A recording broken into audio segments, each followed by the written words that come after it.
नमस्कार दोस्तों, स्वागत है आपका इस वीडियो में। मृत्यु के बाद 13 दिनों तक क्यों अपने घर में रहती है आत्मा, जानना चाहते हैं आप? तो बनी रहिए वीडियो के अंत तक।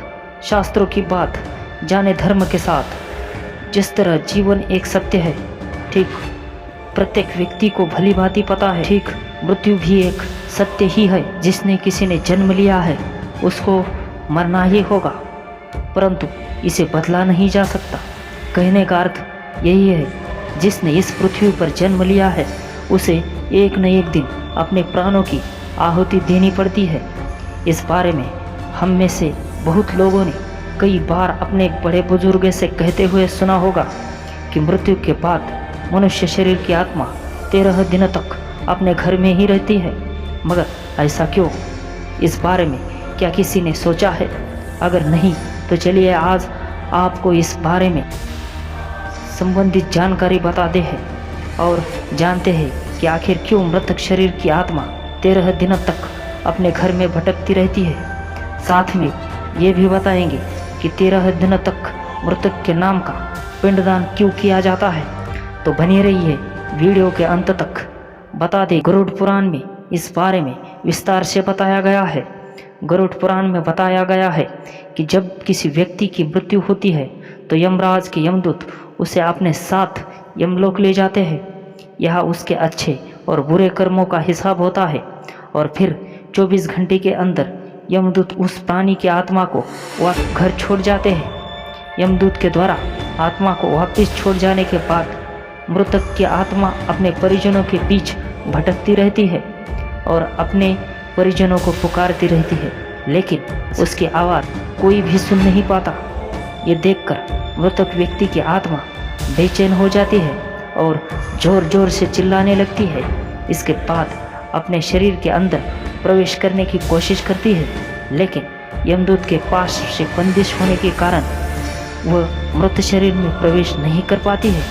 इसके अलावा गरुड़ पुराण की माने तो ये जब यमदूत आत्मा को उसके परिजनों के पास छोड़ जाती है तो उस समय उस आत्मा में इतना भी बल नहीं होता कि वो यमलोक की यात्रा तय कर सके।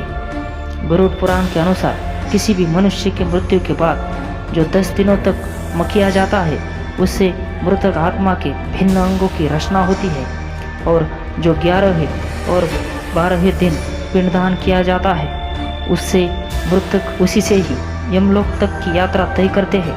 अर्थात मृत्यु के बाद मृतक के नाम का पिंडदान किया जाता है, उसी से ही आत्मा को मृत्यु लोक से यमलोक तक यात्रा करने का बल मिलता है। इसीलिए ही गरुड़ पुराण में बताया गया है, जब किसी मनुष्य की मृत्यु हो जाती है तो उसकी आत्मा 13 दिनों तक अपने परिजनों के पास भटकती रहती है और उसके बाद आत्मा मृतलोक से यमलोक की ओर निकल पड़ती है, जिसे पूरा करने के लिए उसे 12 महीने यानी 1 साल का वक्त लगता है। इतना ही नहीं, मान्यता के अनुसार 13 दिनों तक मृतक के नाम का किया गया पिंडदान उसके 1 वर्ष के भोजन के समान होता है। पिंडदान न किया जाए तो क्या होगा?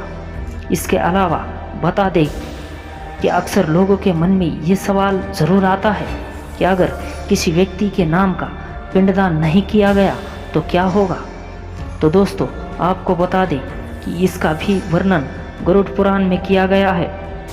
जी हाँ, जिस मृतक व्यक्ति का पिंडदान नहीं किया जाता, यमदूत उसे 13 दिन तक जबरदस्ती घसीटते हुए यमलोक की ओर ले जाते हैं और मृतक व्यक्ति की आत्मा को इस दौरान काफ़ी कष्ट उठाना पड़ता है।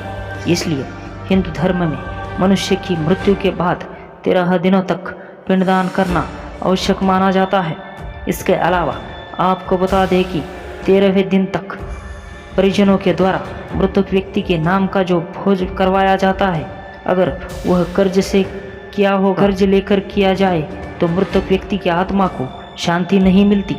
इतना ही नहीं, गरुड़ पुराण में ये भी बताया गया है कि जो व्यक्ति जीवित रहते हुए अच्छे कर्म करता है, मृत्यु के बाद उसकी आत्मा को यात्रा के दौरान यमदूत कोई कष्ट नहीं देते, और जो बुरे व्यक्ति कर्म करते हैं उसकी आत्मा को यमदूत यात्रा के दौरान कई यातनाएं देता है और आत्मा को कई कष्ट भोगने पड़ते हैं।